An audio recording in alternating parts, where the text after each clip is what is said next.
जय जिनेन्द्र। आज हम मार्ग सुख को एक कहानी के माध्यम से समझेंगे।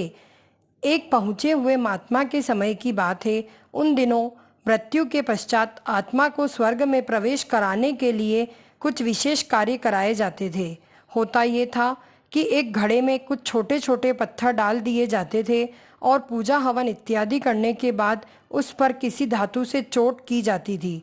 अगर घड़ा फूट जाता और पत्थर निकल जाते तो इस बात का संकेत समझा जाता था कि आत्मा अपने पाप से मुक्त हो गई और स्वर्ग में स्थान मिल गया है। चूंकि घड़ा मिट्टी का होता था, इसलिए इस प्रक्रिया में हमेशा ही घड़ा फूट जाता और आत्मा स्वर्ग को प्राप्त हो जाती। और ऐसा कराने के बदले जो पंडित जी खूब दान दक्षिणा लेते थे। अपने पिता की मृत्यु के बाद एक युवक ने सोचा, क्यों न आत्मा शुद्धि के लिए महात्मा की मदद ली जाए। वे अवश्य ही आत्मा को स्वर्ग दिलाने का कोई न कोई बेहतर और निश्चित रास्ता जानते होंगे। इसी सोच के साथ वे महात्मा के समक्ष पहुंचा।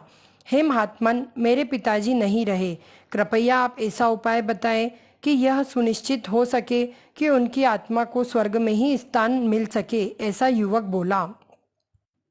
बुद्ध बोले, ठीक है, जैसा मैं कहता हूँ वैसा करना। तुम उन पंडितों से 2 घड़े लेकर आना, एक में पत्थर और एक में घी भर देना। दोनों घड़ों को नदी पर लेकर जाना और उन्हें इतना डुबोना कि बस उसका ऊपरी भाग ही दिखे। उसके बाद पंडितों में जो मंत्र तुम्हें सिखाए हैं उन्हें जोर जोर से बोलना और अंत में धातु से बनी हथौड़ी से उन पर नीचे मारना।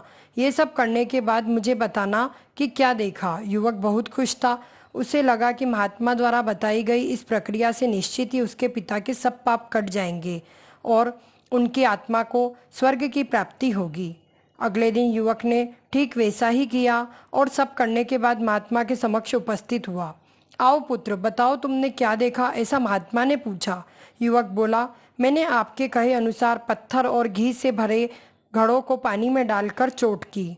जैसे ही मैंने पत्थर वाले घड़े पर प्रहार किया तो घड़ा टूट गया और पत्थर पानी में डूब गए। उसके बाद मैंने घी वाले घड़े पर वार किया, वह घड़ा भी तत्काल फूट गया और घी नदी के बहाव की दिशा में बहने लगा। महात्मा बोले, ठीक है, अब जाओ और उन पंडितों से कहो कि कोई पूजा यज्ञ इत्यादि करे कि वे पत्थर पानी के ऊपर तैरने लगे और घी नदी की सतह पर जाकर बैठ जाए। युवक हैरान होते हुए बोला, आप कैसी बातें करते हो? पंडित चाहे कितनी भी पूजा कर ले, पत्थर कभी पानी पे तैर नहीं सकता, घी कभी नदी की सतह पर जाकर नहीं बैठ सकता। महात्मा बोले, बिल्कुल सही, और ठीक ऐसा ही तुम्हारे पिताजी के साथ है। उन्होंने अपने जीवन में जो भी अच्छे कर्म किए हैं वो उन्हें स्वर्ग की तरफ उठाएंगे और जो भी बुरे कर्म किए वे उन्हें नरक की तरफ खींचेंगे।